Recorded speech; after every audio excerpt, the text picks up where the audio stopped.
বন্ধুরা, প্রথমে এই ভিডিওটা তোমরা ভালো করে দেখো, তারপরে আমি এর ফানি কমেন্ট বলবো। তো লেটস গো।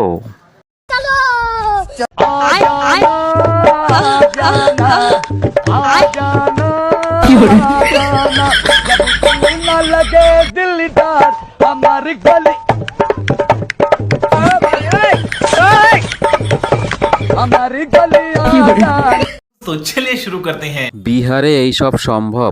ঠিক বলেছো।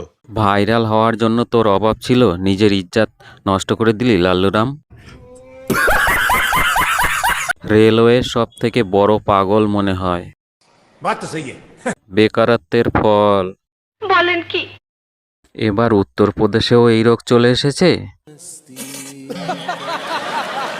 এই রকম ভিডিও বানাতে থাকো, একদিন নিশ্চয়ই ন্যাংটো নাচ করতে সফল হবে। ये सब क्या देखना पड़ रहा है? अच्छा है मैं अंधा हूँ। কি কি করে ভাইরাল হওয়ার জন্য একটু সম্মান করো। ये क्या है?